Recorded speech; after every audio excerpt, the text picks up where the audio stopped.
Welcome to Abnormal, the podcast for normal people who want to do abnormal things. My guest today is considered to be one of the most influential people in the Web3 and tech world. He co-founded a company called The Sandbox, which recently hit a valuation of $1 billion. Sebastien Borget, welcome to Abnormal. Thank you. It's great to be here. Now, that was a bit off the cuff intro because I've worked with you before in the NFT world and Metaverse world. So I'm relatively familiar with what the Metaverse means. But for those listening that don't know, can you just help explain what is the Metaverse and why is it important? Absolutely. Well, I already think we are in the Metaverse. Like this idea that Metaverse is actually this myriad of virtual worlds and spaces where we enter with an avatar or a digital identity, and we can move along that identity and all our digital content, our digital belonging across each other in a very seamless manner. Like that's the bold vision, and a few of the starting steps are already present. Like we can definitely use identity to connect across different social media, to explore like games and virtual world. And there is a technology called blockchain that has enabled and facilitated even more like our ability to move along seamlessly our digital life, our digital content, and now even like our digital economy and savings online. So when I think about blockchain and Metaverse, or when I first got into the world, I should say, someone told me to watch the movie Ready Player One. Have you seen that movie? I did, yes. So someone said, all right, if you want to understand what the Metaverse is or it's going to be like, watch this movie. And it's basically a guy who wears a headset and a bodysuit, and it's really a completely different world. Is that how you see it playing out as well in the future?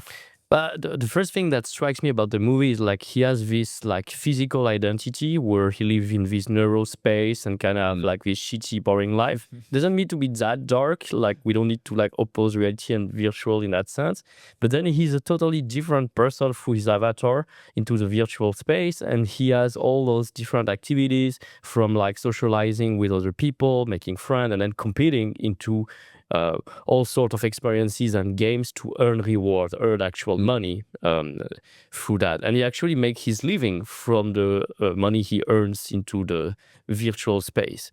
And I think it's not very far from where we are. Of course, like it's a movie, there's like very fancy AAA kind of like graphics around it, but platforms and games like Minecraft or Roblox or Sandbox already offer the similar approach to it. Like I have an avatar that serves as my identity. I can play across a lot of different worlds that are built by like brands or other creators themselves.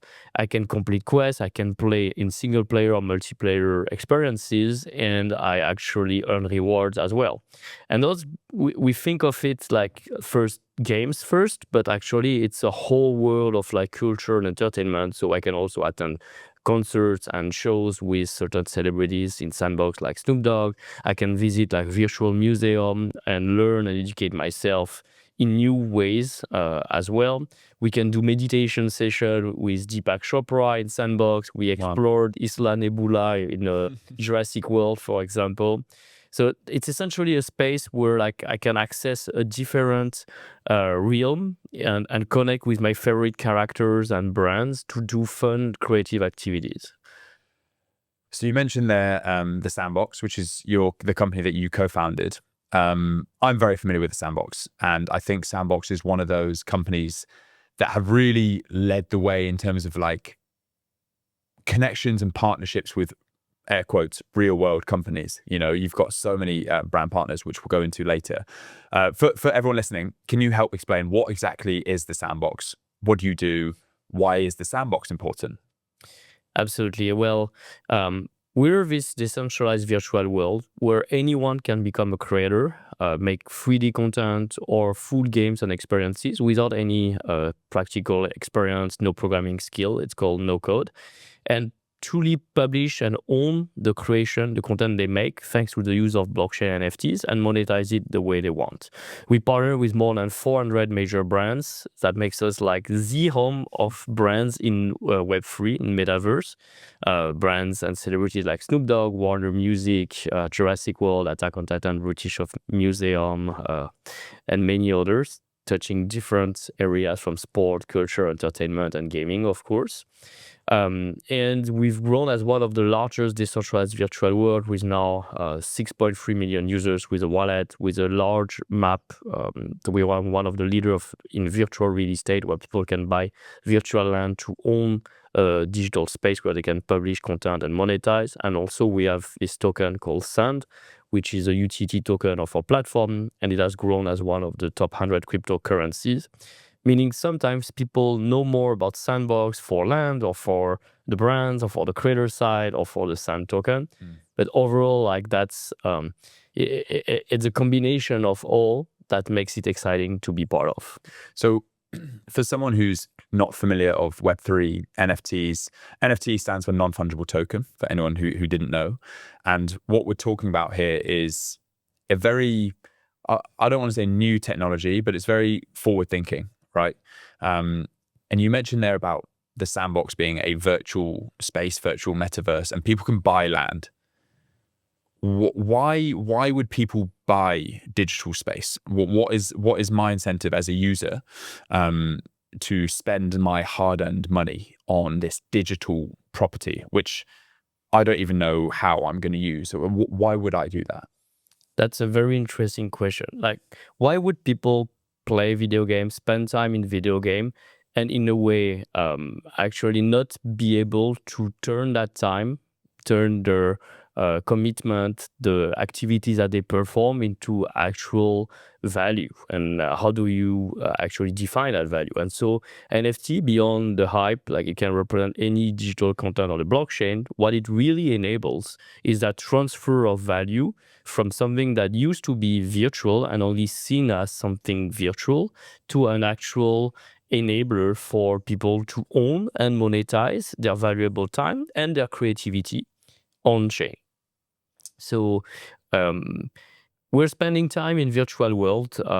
We're spending time roughly 3 hours a day on average now on our smartphone or computer, browsing the internet, playing game, watching YouTube videos, and all that time, all that attention, like brands, companies are fighting for it. Actually, it's every day. That's the number one resource that everyone wants to get nowadays is attention. Like a few seconds of our time engaging with a video or a few hours of our time engaging into a video game, for example. Owning a place into a virtual world where you're spending most of your time, where you're driving your economic value as a creator, as a user, it makes a lot of sense. And why is that? Is like, if you compare a virtual world to physical world, like there's like different places and locations that attract more people. So meaning bring more traffic, bring more attention. You want to have a stake of ownership in this place that actually drive most users.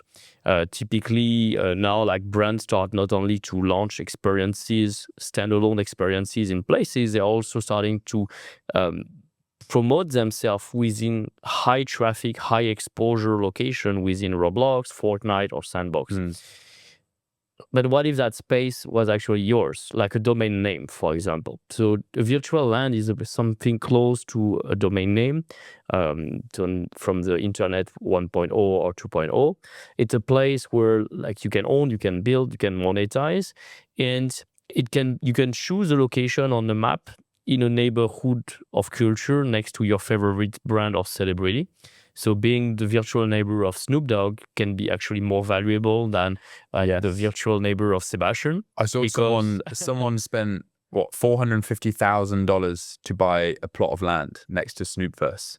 That was indeed like one of the highest selling transaction related to virtual real estate. I think it was in 2020 or 21.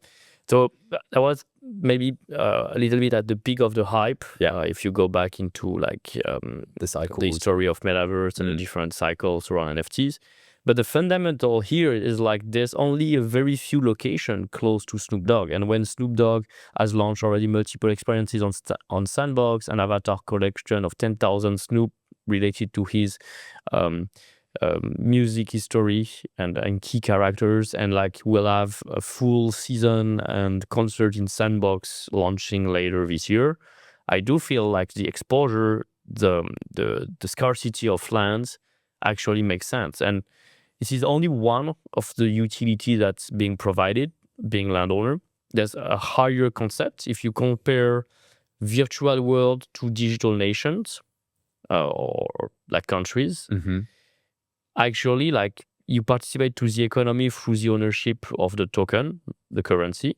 You bring labor and work and value by creating content or having businesses that operate on the platform or in a nation. And now, like being a landowner is also giving you participation, a vote, right, in something called the governance through a DAO, decentralized So you own the organization. token, means you can get to vote in any Exactly. decisions You made. can propose and vote. So yeah, and you actually have like quite an important voting power. Like one land in Sandbox gives you the equivalent of 4,000 voting power. 1 cent gives you 1 voting power. So people who own a land on Sandbox also have like a higher weight into like the decision making on all the proposition of the community on where the platform should evolve, thanks to the DAO as well, which I think is very interesting. That is, I do like the ideas of a DAO. DAO, decentralized autonomous organization, is what you're referring to. Yes. And that basically means, correct me if I'm wrong, remember you're the expert, it means that the decisions are decentralized. So anyone in that community, holder of a token, owner of land, owner of NFT maybe, can be part of that organization who get to cast their vote. And whatever the outcome of that vote is implemented. Implemented, right? Exactly. Question. On the digital land, now I was hearing this a lot when I was working in this sort of industry as well. Can't you just make more land as it's digital property? What's stopping you guys from selling a block of land and then a year later being like, oh, actually, we're going to extend the map now and we're going to have more land? What's, because obviously in the real world, when you buy property, it's finite. You know, there's a finite amount of space. On the internet or on blockchain, it's seemingly infinite. What sort of you say to that? So you're right, and almost right. Like in the physical world, you can think of like not being able to expand space, but I look at Hong Kong. Hong Kong has expanded a lot over the sea. Actually, a lot of new areas have been developed and claimed over the ocean. In the virtual world, you could think like there's an infinite amount of land that can be created. And it's right, some platforms do not have it. But in Sandbox, it's defined by a smart contract on the blockchain. And that the beauty of it is like the blockchain provides the transparency and the trust needed. So like the smart contract cannot make any more lands in that space. And by the white paper that we published in 2020, like we also constrain ourselves to that.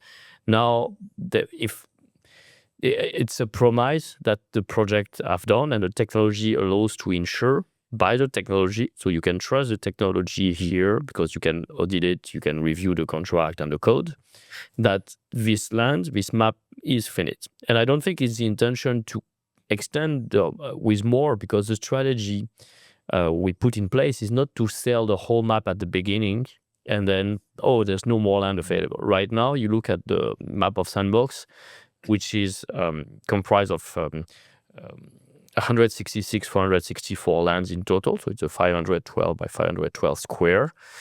And we've sold about 75% of that map in different neighborhoods over the past 4 years, with Snoopverse, with Kverse, with Megacity for Hong Kong and Greater China. We curated top brands, creating those neighborhoods. Every one of them have sold out. And we continue to do like 2 or 3 land sale, which brings new neighborhood of culture over the year. Right now, there's one ongoing with Jurassic World, Bruce Lee, and British Museum. It's about 50% sold out for 400 lands approximately. And it will keep on adding on that map. So we are not, we still have 25 rounded % available. And if we're running out of space, like I think the more interesting thing to do is not try to expand, but more like try to recycle, reinvest, redevelop certain areas, And how we are doing that is we kept a certain number of land in reserve at Sandbox and the Sandbox DAO itself, meaning a little bit like certain cities have put some areas non-buildable yet for future development. Yeah, so we didn't come up with any concept. I think like all the key principles were out there. But it's interesting to see like how it's coming all together in Metaverse, and it creates economic value. It creates also like governance and this idea of almost citizenship that participate into virtual world. It's crazy to hear you talk like that, because when you're talking about that, it sounds like you're taking like a governmental role. You know, you're running a country or even a world, really. So when you're talking about different neighborhoods, different cultures, and cordoning off different sections, I'm interested to know if you ever thought that when you started Sandbox, and I do want to talk about that more during this chat, did you think ever that you'd be taking this kind of role where you're having to, I don't want to say play God, but you are having to think really deeply about, okay, we can't sell this much land, we can sell this much, let's upsell this, recycle this, reinvest into here. Did you ever foresee this being your day-to-day with Sandbox? So I wouldn't say it's crazy. I think it's more like abnormal for me that players who spend so much time and money into games are not able to have a say in how those games should evolve and like not participate to the economic value creation that they bring. So in a way, it's the opposite. It should have always been like this. And ultimately, I think any game, large game in the future, will have not only user-generated content, but a form of governance and power back into the player's hands. We very often in the game industry, there are games that are starting to make tens of millions, hundreds of millions. Some games have passed the $1 billion revenue. Those are revenues that are more than certain countries' GDPs or budget when you think about it. So yes, like platform like Minecraft, Roblox, Fortnite, or Sandbox, we also look at like, hey, imagine like now we have the bigger budget equivalent to this country. How do you put it to work to actually ensure like long-term value creation and not just extracting money from players until like they move on or they run dry? I don't know if I imagine it that way from the beginning. I must say, like Sandbox Journey, it started in 2011. Originally, it was this mobile game. The mission, and it's still the mission today, is to empower anyone to become a creator. Back then, it was with smartphone and touchscreen. There was, you were right saying like God, because like we had this tiny pixel character that was like represented like a divinity, a god with this white bird and so on, or his assistant, and they were literally creating a virtual world out of pixel with their hand touching the screen and dropping some of like the basic element from the periodic element of like water, soil, etc., and enjoying physical and chemical reaction on screen. And then it evolved. It's like, this is such a great feeling, a great way to create. Let's add more and more content and updates, and people can make all sorts of content from music, art, games, of course, and share it with others. That's always been what drove us. Today, that the no-code game maker is empowering people to make content, just drag and drop. Voxel is like digital Lego, so you put all sorts of bricks. Tomorrow is AI. Like, we're really keen on exploring multiple parts of AI, like Gen AI or vibe coding, for enabling constantly empowering creators. Content creation will become commoditized, accessible to anyone. So that's going to help bringing a more creative humanity and give them full unleash on like what can come from their imagination into actual playable experiences. When you say content creation, sorry to butt in here, when I think about content creation, I think about like Instagram videos, YouTube videos, podcasts. Yeah. Is that the same meaning what you think it's here? A format, like we can call it format of entertainment. Like the smartphone gave us the idea, like Instagram was born and we can create videos with filters or photos with filters. TikTok came out with shorts, and that people understood like, okay, we can make shorter videos, more engaging and interactive.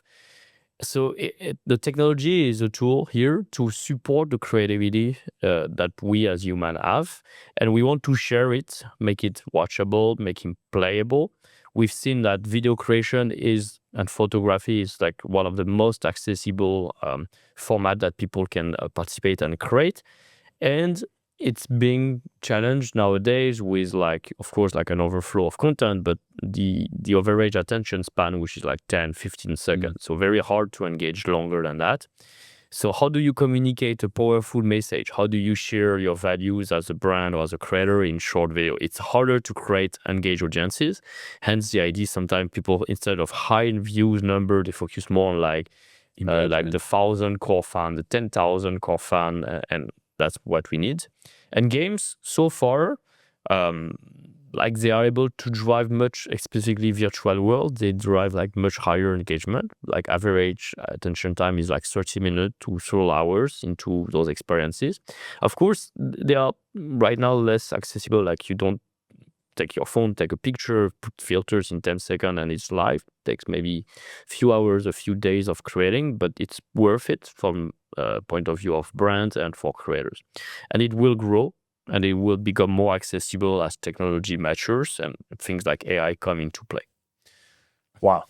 My definition of content creation is a way broader now. Yeah, like the creators and creators economy like should really encompass all sort of content creators. And on your platform, you have creators who aren't your typical creators. They're not like, out filming TikToks and stuff, but they're creating experiences and games on Sandbox. And I assume they're earning from that, right? People are earning a living from creating on Sandbox. They're starting to, like, we introduce monetization features. We have Builder Challenge that like also redistribute price pool to other creators that publish and engage more more users through live experiences. Some of the top creators probably earned 6 figures in Sand last year, which is still depending on how Sand fluctuates versus US dollar as cryptocurrency, but it was more than $100,000, which is a very significant amount of money. First, like especially if it's a hobby and not your full-time job. Allows you to support you, maybe to turn that into like something more professional. The one thing that Sandbox has been great at is really onboarding new creators to make games. It's like making games is actually my childhood dream. And it's still something hard to achieve because you have to learn a lot of skills, technical skills, usually like programming engines like Unity, Unreal. Even if Unity has helped a lot to democratize and simplify game making, the barrier to entry was still very high. The Sandbox brought a lot of like first-time creator, sometimes just artists, people with no engineering or technical skills that experimented and gave life to their imagination, making fun games. And some of them, like I mentioned, have been able to earn a revenue from that activity. So it's a start. Now, like the next step forward, and we know how important it is, and it always comes back to it actually, the people don't just live out of passion and thin air. Any content creator platform, if they don't have like good monetization tools for their creators, they are not able to thrive or survive. We're here on this podcast. It's taking time. You have all the investment you need to do on the camera and so on. You need at some point to find a business model.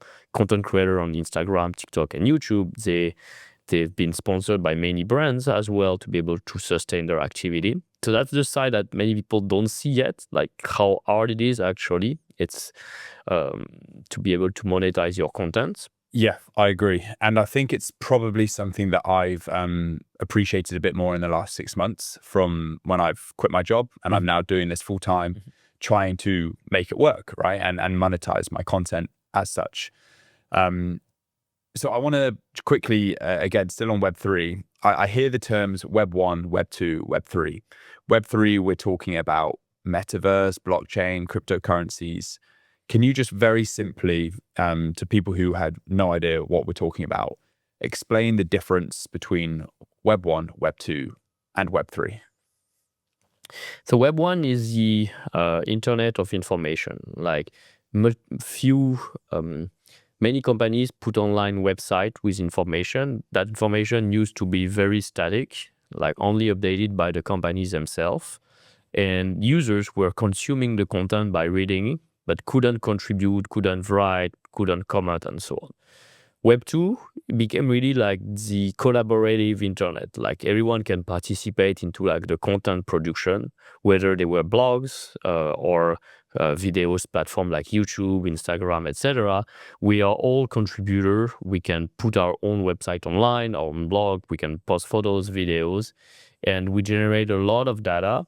And ultimately, Web 2 evolved in like having fewer and fewer websites that drive most of the traffic and retaining and monetizing users through the data that are being actually contributed by the users, which leads to a point, a very fair point, and I think like it's really an abnormal situation where like products are free because users contribute their data, and that data is actually being used to actually monetize the users. So by selling them through selling to advertisers, like the access to the users to target them with hopefully the right product or services based on their behavioral patterns, their demographic, the country they are based at, and so on. So few companies, Google, Twitter, TikTok, and so on, emerge as like the leader from the Web 2 area. And we've seen many cases where our data, our behaviors are actually being used against us to influence not only our spending pattern, but potentially our political pattern, leading to U.S. election results in the past and a lot of like misinformation as well. Web3 is trying to bring back power back and the value back into the hand of the users who contribute by making them the owner of their own data. So instead of having all the content you provide actually being owned by those big corporate companies and not being aware of like how that data is being used, monetized, and stored, with Web3, you own your data and you are the one who can connect and move your data along all those different services through the wallet. That means that basically you have access to more value and option to choose like what data is being available across the different services, how you can monetize it eventually, and like how you can use your content across those sources. That content can be as simple as like money with cryptocurrency and use it seamlessly. Account, like you don't need to recreate an account every time on every service. The wallet becomes your identity, or your digital asset in form of NFTs that can represent gaming items, art, collectible, and so on. So true ownership, Web3 is digital true ownership. And when you spoke about Web2 and the platforms there, we're able to use things like TikTok, YouTube, Instagram, all for free because we are the product, basically. Mm-hmm. Every time we interact online, we leave sort of breadcrumbs of data, and that's what they're using. And yes, we own none of that because we're using the platform for free. Is that right? Yes, that's correct. Okay, so you can kind of understand that the importance of this, especially when you're actually a content creator and you're trying to monetize your own stuff and you want to own your own stuff, right? And you want to have full control instead of putting it in other people's hands. And the truth is, and I think it's totally abnormal, is like you have no control. Think about it. Like, how do you reach to any of your followers? How do you target specifically fans? It's all through a platform. What if the algorithm change and you get like 1/10 of the previous exposure? Who do you complain to? Like, how are you aware that the algorithm changed? How do you adapt to the algorithm? And that has a direct impact on potentially your revenue, the sponsorship you get, like the exposure you get. So you become totally a servant of the algorithm and whatever those platforms decide. Similarly, you might have been like acquiring, I don't know, paid for special options. From one day to another, those companies could decide that those premium plus services you paid for have new prices or have like totally change in nature. We've seen that in video games to some extent. People, when they are really passionate about certain games, they can spend not just $0.99, but sometimes a couple dozen of dollars, hundred of dollars, thousands of dollars. We've seen that in the largest virtual world and MMOs like World of Warcraft, for example. And from one day to another, the company has either shut down their account, has decided that that very special sword that you had like to play 100 of hours to get fighting against a big boss, etc., in some epic quest was worth nothing anymore or wouldn't be available, so they remove it from your account, and you have literally no say, no way to claim against that. Talking about creators, platforms like Roblox are also notorious for like shutting down a lot of creators' accounts when it's the time like to claim your earning back to your bank account, putting a lot of barrier, making it very hard. So what control do you really have? Like you're virtually earning, but until the money is there on your bank account, it's difficult. And your bank can also close at any time your account, deciding that, well, like the provenance of your revenue and income is not so clear, was not properly declared, or you're not, or for whatever reason, you're literally in control of nothing. With blockchain and cryptocurrency, it's on your wallet. You are the owner of that wallet. Any revenue in token that you receive on the wallet is yours. Nobody can take away from your wallet that cryptocurrency. You're free to convert it or into other cryptocurrency, to cash it out on an exchange, to your bank account, and so on. So the level of ownership right that you get from the technology ensure a much higher control, a much higher ability to understand and not be like subject to all change without any way to respond, basically. You mentioned some good points there, and one side note I want to mention is that you mentioned that you're in complete control of your wallet. No one can have access to that. Now, it's hard to admit this, Seb, but recently I lost access to my wallet, and I was on the receiving end of a bad scam and pretty much lost everything. And that's a human error in hindsight, because they didn't hack into my wallet. They basically hacked into me and had a level of confidence, and I fell for this scam hook, line, and sinker. And that's from someone that's worked in the industry for 3 years, who had a cold wallet. Everything was supposedly protected. And a lot of my friends fell for the exact same scam. Oh. And I saw a lot of it online. It was one of those ones where Binance was sending a text through to your SMS. Well, and they were disguising themselves as Binance, and it had all the same previous chat conversation of previous Binance legit messages. So I still don't know how they came through as Binance, but apparently it's a thing that scammers can do now. And it was really big on the news, this one scam in particular, and a lot of people got conned from it. So in my head, and I think in a lot of other people's head, Web3 and crypto more specifically still has quite a, I don't want to say bad name, but there's still some stuff attached to it that are not very trustworthy.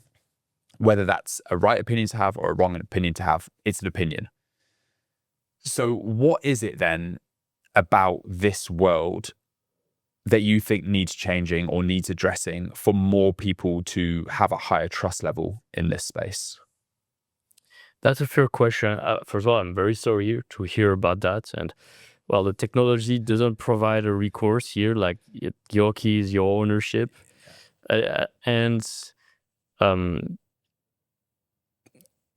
I think, so let's take a little step back on technology and all the ways we had to make payments and so on.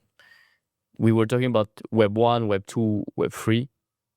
In Web 1, it was not so common to make payments with credit cards back in the days. I don't know if you've lived that. I'm 30. At some so point, maybe my parents were not trusting credit card. They were not trusting online payment with credit card. Like the number one thing was like never pay online with a credit card. Wow. Because you're going to get stolen, scam someone, and that's the crazy. idea was That's crazy. It really happened, right? Like, and the same, like people were hesitant to use PayPal on eBay or use PayPal for like making service online, because I think they had like 40% cancellation rate. So you deliver the service, you deliver the good you were selling, I don't know, your laptop, your phone on eBay. I've also been scammed on PayPal when I was younger. So did I like name a person? I thought I learned my lesson, but apparently not.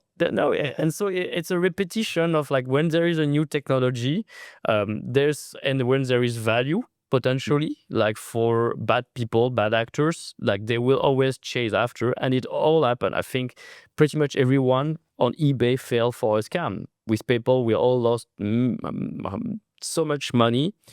With credit card, I'm sure like people had like some undesired, unauthorized transaction on their credit card. They had to call the bank to get some refund. But at the beginning, even calling the bank didn't provide you any guarantee. And so all of that didn't create a certain level of trust on the technology until certain actors came to put in place like more trust. And for example, like payments with credit cards or payment with your phone for in-app purchase really became more secure when Apple started to introduce Touch ID, Face ID. You didn't have to put anymore the number of your cards every time taking it out. And they ensure like we're a big company that people can trust. You can save in a very online, secure storage your credit card information, and you can make payment. And nowadays, nobody thinks anymore about like, is my credit card payments safe or my Apple Pay payment safe? I just touch it and it happens. But people get scammed in the subway as well. Like people are making payment, touching their back on their phone without being aware. It's still happening. So there's always this cat and mouse game. There's always this risk coming from more seamless payment. The faster and the payments are becoming, the more independent and not relying on like centralized authorities, like the more prone they are, like they will get more sophisticated. Awareness, education, and probably having certain system in place that make wallets as well maybe more secure. So like I know now there's new standards around wallet where you can have multiple level of approvals. Maybe small expense can go through, but higher needs like two signature or something like that, can help to prevent those incidents to happen again.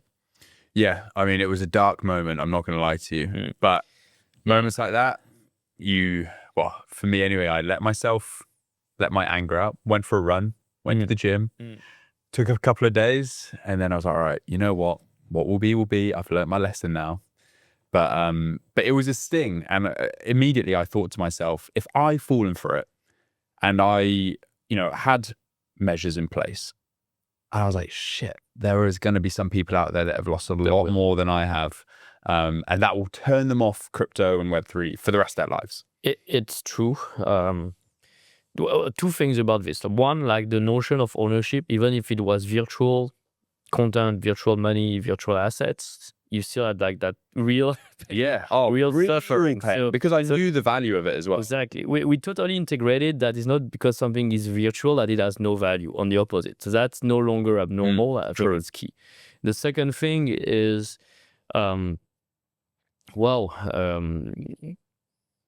you were able to, you're right that a lot of like bad actors are actually hurting our industry right now.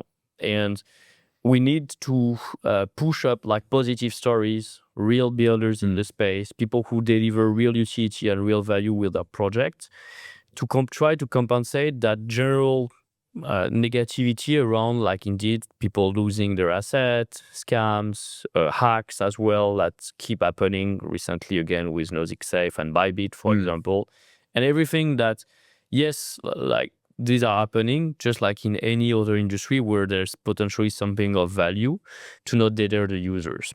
And when people are falling for scam, we're losing them. When people are betting on meme coin for hype or because they see crypto not because of like the broader possibilities, but mostly like as a get rich quick scheme, roulette like. So it's gambling, right? It's gambling. It's gambling. It does affect our industry as well. And so I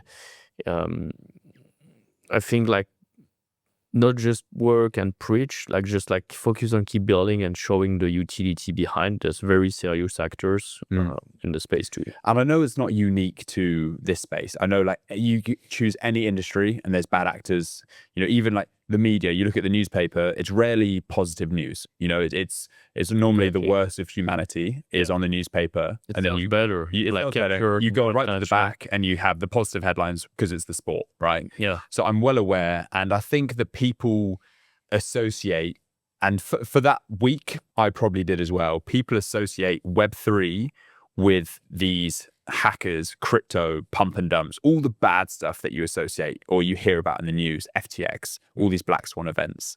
And you're right, though, like any new technology will go through these moments. They will, and they have already. So like the past tells us, I remember a point of time where like eBay was amazing. At the same time, I was so scared to sell something on eBay. So I was praying like, please, no cancellation. And you were trying to see how you can trust it. And so every company had to step up, analyze, try to like create a different, rebuild that trust, essentially. And it's true that like even companies at Sandbox, there's probably a lot of people who join at some point of time where like crypto was very high. Today, they might feel like their crypto isn't as valuable because like market have fluctuated.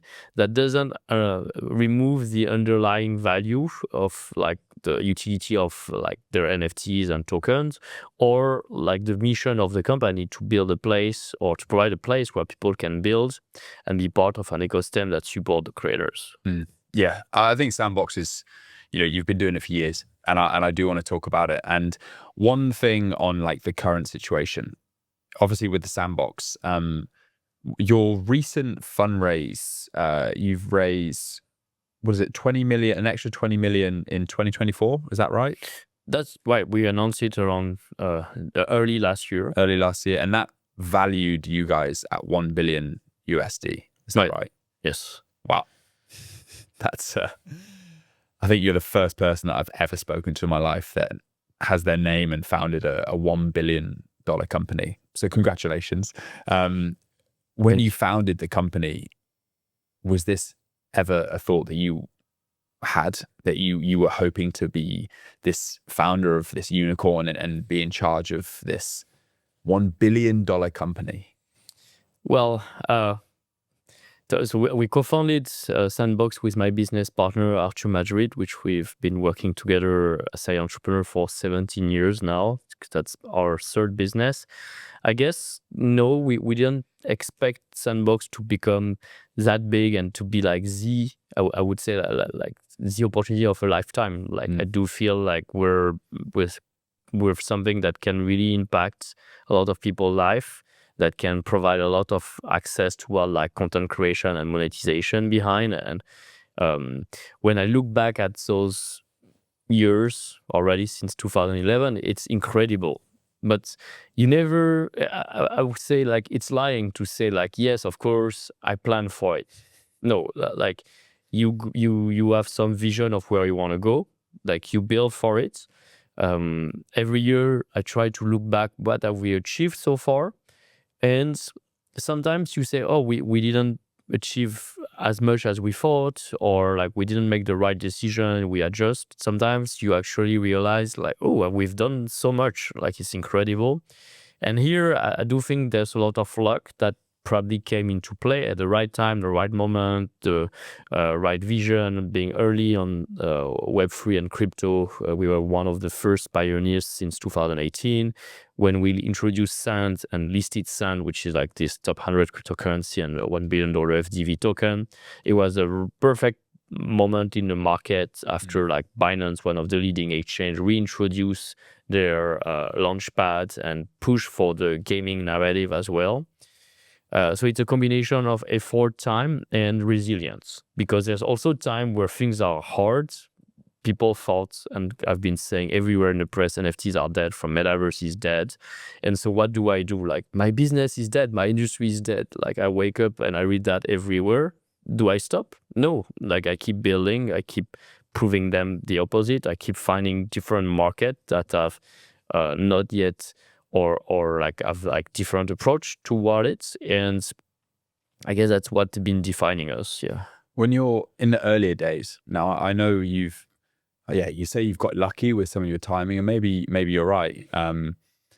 But you founded this company a long time ago, so I'm sure there was a time there where you were the one pitching other people to sell them on your idea and sell them on what an NFT is, why it's important, what is the metaverse. You know, it's like, yet now people understand it, and you're valued at $1 billion USD, and everyone knows about it, and everyone's heard of NFTs. That they might not believe in them or whatever, but can you give us insights into that period before everyone knew about it? What was that like for you, that whole process of trying to educate the world on your idea? Well, again, it was a lot of resilience. Like you always wonder, is it the world not understanding us, or me not understanding the world? Like basically, to do our first fundraise in 2019 with Sandbox, we raised $4.5 million back then. We had literally hundreds of no's. Like people say, no, but Minecraft will do it. They're already bigger. It already exists. Why would you succeed at doing it? Why do we even need? Why? Tokens or NFTs in the game? Like that doesn't make sense. And yeah, it takes a lot of no's. It takes a lot of like explanation of where the vision is going. It takes a lot of trust and confidence that you can build it while you also manage at the same time all of like the day-to-day problem of the startup life or company life.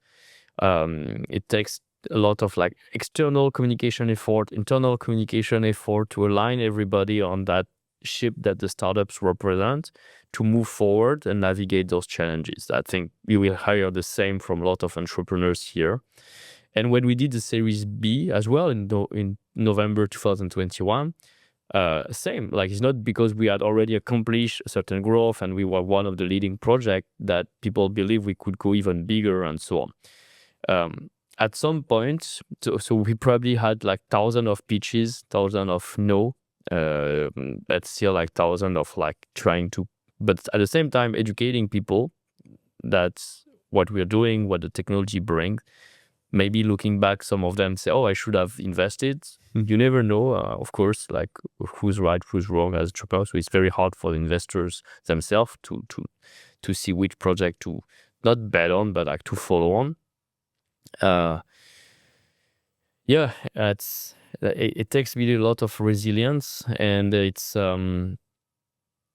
tough. Like I must say, it's tough because like sometimes you always wonder, but if nobody believes in me because they don't want to invest, is it because like they don't want to invest into like the project itself, the valuation of the project? They don't believe in me as a founder. Why? And there's always the competitive spirits, like in sport, like, oh, we're struggling so much, and then these companies that does kind of the same. Everyone talks about them. They already fundraise. So what do they have more that we don't? I guess a lot of like what we've done is also like benchmark constantly other projects, and also have these competitive spirits with other leaders in the space until say, you know what, like we'll actually make people talk about us as much, if not more, be aware that we exist. So back in the day when I was referring to Minecraft, but there was also other decentralized virtual world, Decentraland, for example. I was so free, and I love Decentraland. We have a lot of project in common, community in common, and so on. But I was also very frustrated that anytime someone was talking about a gaming token or talking about virtual world, every press article, every thing like online was only, hey, it's Decentraland is Metaverse, and so on. And like we didn't even exist, like not even in the top 5 companies mentioned. And so one way I found to fix that over time, it was actually, if people are not aware about us, is because we're not talking enough about us, probably. So it's like we don't rise into their radar and insight. So I'm going to be like in very builder mode, chief operating officer. So I was managing teams and so on the product, to like, let's be attending every conference, try to speak at every conference, do a lot of those Twitter space, and all those platforms where we could chat in more public facing, right? Yes. How natural is that for you? to do that kind of? Totally not. Can you believe or not? I'm very introvert. The shy guy that. Well, I was just If nobody comes talk to me, you will just see me like standing in the corner. I mean, ultimately, right? You're a builder, right? You founded the company and you've built it with your co-founder Arthur, and so I'm very interested because yourself in particular, you know, you're tech focused and product focused, but now you've merged into this role where you are at every event. You're traveling the world, doing talks in front of hundreds of thousands of people, doing online, doing podcasts. Thank you very much. So how does this sort of fit into your expectations of being a successful entrepreneur? So it's a lot of work and practice. So I guess like we are not born a public speaker. Nobody is. But through the practice and like confronting your fears, which entrepreneurs probably do like all the time, you probably get a little better at it and you acquire a certain level of confidence. But still, like I always wonder and look myself versus other speakers. I say, wow, everything they say is so interesting and so much relevant, has so much data. They are so inspiring. I always feel like maybe I'm very boring and like, who cares about what I say at the end of the day and so on. So always challenging myself on that sense. The second thing is like, I do believe it's going to be very hard as an entrepreneur to exist and succeed without self-promoting your company first and yourself as a founder, as a face of the company. It's even more true in Web3. Even though companies are supposed to be decentralized, the power in the hand of the community, there is a bigger emphasis on like who is like the name, the I wouldn't say the boss, but like the public face representing each project. That's been true for FTX, for Binance, from Puggy Penguin, Animoca brand, and so on. It's always portraying the entrepreneur that operates or helps those companies that people pay attention to.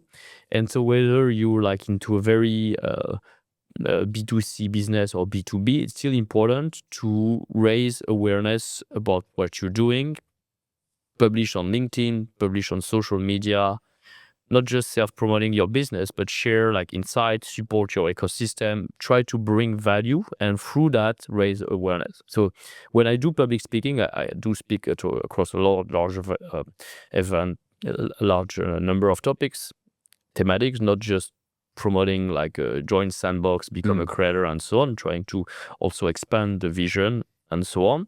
And through that, I believe it benefits Sandbox and probably a lot of the industry itself on like the benefit of what blockchain, Web3, gaming. That's why I also became the president of the Blockchain Game Alliance that essentially showcase the benefit of the technology within the video game industry through our 600 plus members. I also became like a digital art collector and advocate. It's really important to essentially extend the knowledge and bring value to your peers, and potentially like that will benefit you and your business after. The power of personal branding. It's you touch on it there. Yes, the business needs to be solid, but from what I've heard, speaking to people like you on the podcast and other entrepreneurs as well, you know, people invest in people, and you doing this and you built a great company, a very successful company, but even still, you've learned that you need to be more out there, spread the message more, talk more about yourself, your companies, your interests, because yeah, people will invest in you ultimately, and that trust needs to be there with.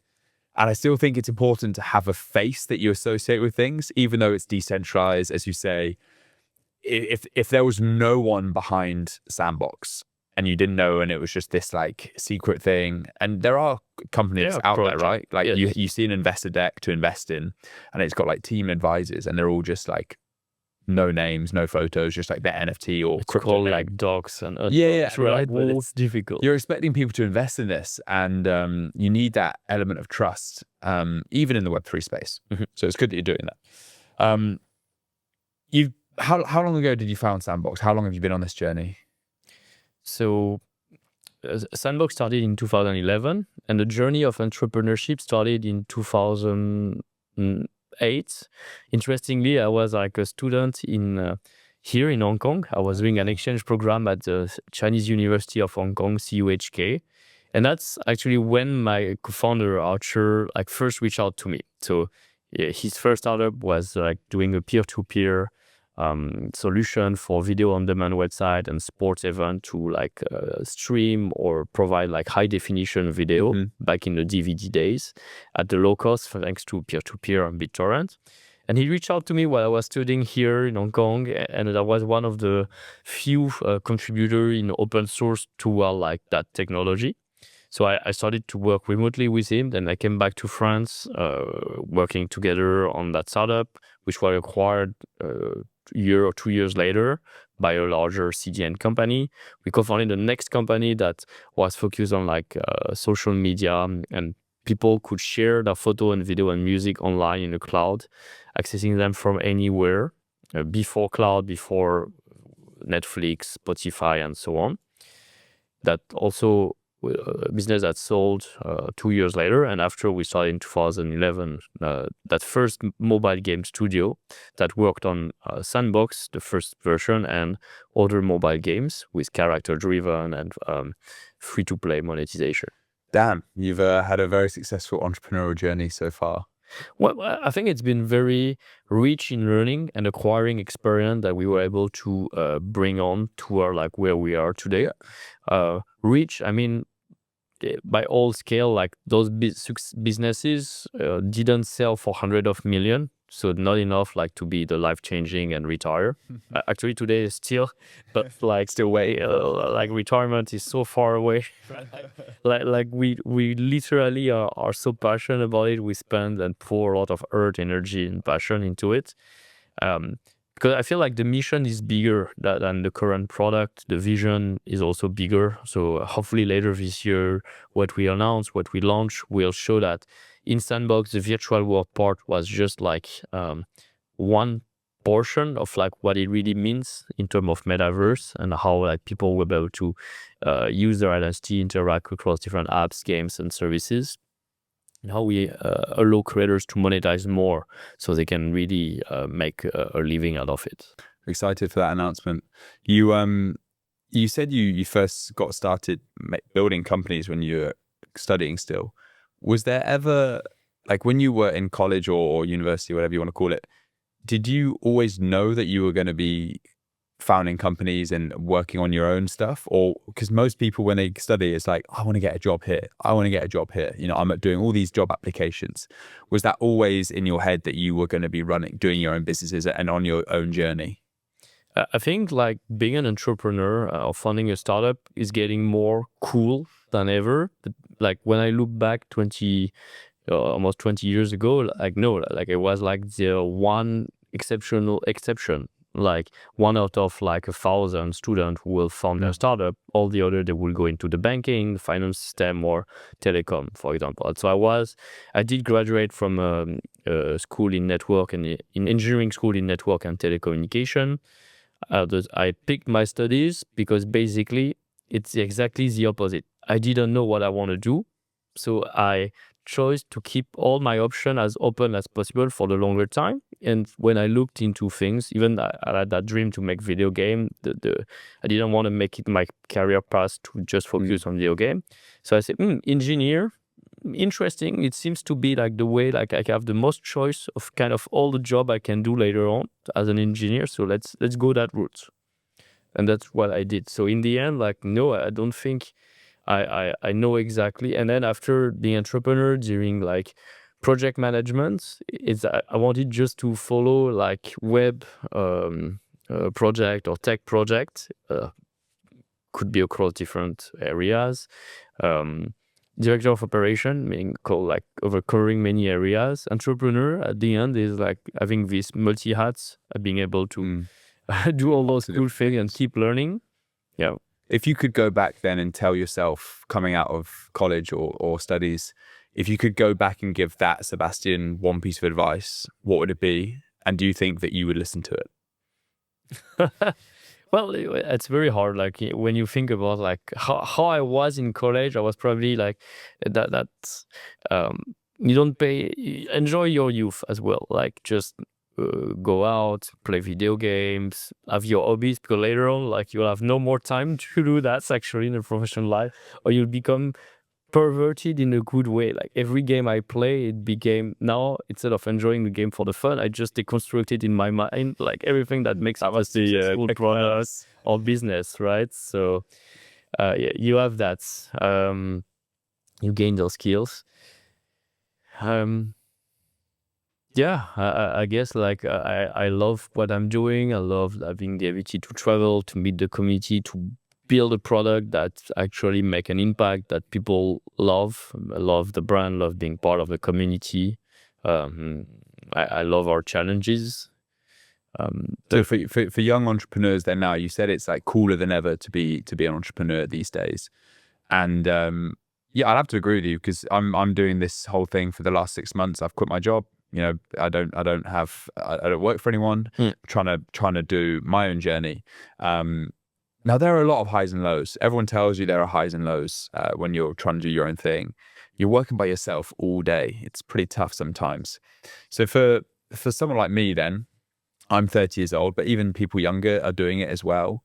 What would you tell them? Like, what's the biggest lesson that you've learned over this whole career that you've had, founding Sandbox, growing it, scaling it to a $1 billion company with all those years of expertise? What would you say to someone who's right at the start of their journey?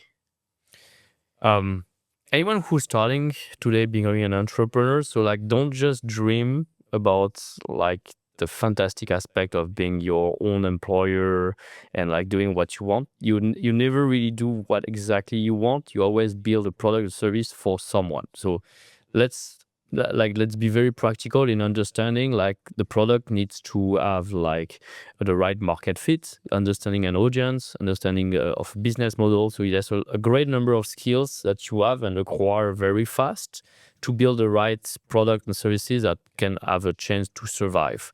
The barrier to entry to like having a great idea is very low nowadays. The barrier to entry to execute the first version of a product has become lower and lower, but still like the challenge of like building a successful business based on like revenue metric, etc., remain. And read a lot, take as much possible as like masterclass, entrepreneurship source, attend events, speak to other entrepreneurs that have a little bit more experience, listen to podcasts.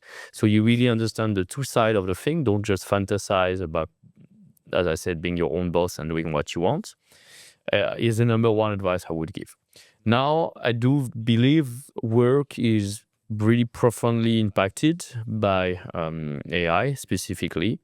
Like the company of the future are more likely to become smaller and smaller and not require a lot of resource to actually become successful. The way that work has been seen is like every time there's been like a new technology, we call it almost like an extinction event, like in the dinosaurs area, like really profoundly change how we're going to work together. The latest revolution has been internet, and then smartphone came in, and now AI came. And like with AI, you can have all those different agents and resources that are helping you. So you can get started faster doing a lot of things that usually before required you to hire people who are like strong into specific field of expertise. So you can have like much leaner, smaller companies, and every human that you will hire will need to prove that his job, it cannot be done by AI. It's not me saying it. Like I think the Shopify CEO was saying it publicly. Like we will not hire anyone anymore until AI cannot compete or cannot do it, and so on. So they are really bold statements.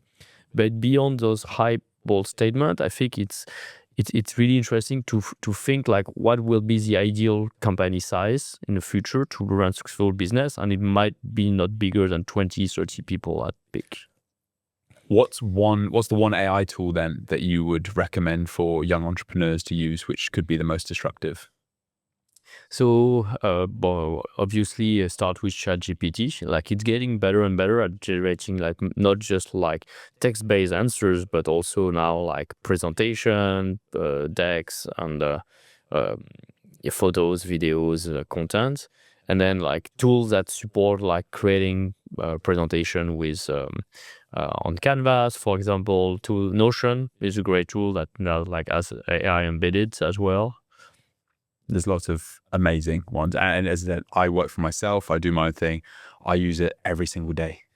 Canva, it's just like a designer's dream for me at the moment who's still learning this. So there might still be some resistance, but think about it. The next generation of founders, entrepreneurs, and students coming to the market, meaning like 2 years, 3 years from now, they will have already used that all the time. Scary. So you keep competing with people who have like that the technology provide and break the unfair advantage that before was like the year of experiences or like the specific skills or money, basically. Like 10 years of experience needed for a trainee role sometimes. Sebastian, how would you like to be remembered? Well, hopefully as someone that's kind, generous, and humble. That hopefully we made some impact in people's life, becoming more creators, becoming inspired as well.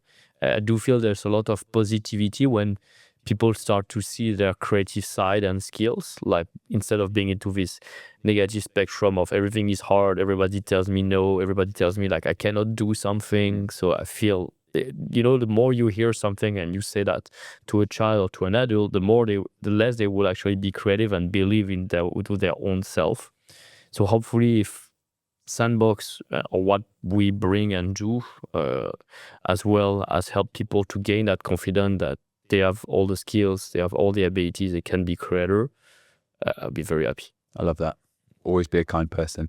Now, as you know, the podcast is called Abnormal. It's for normal people that want to do abnormal things.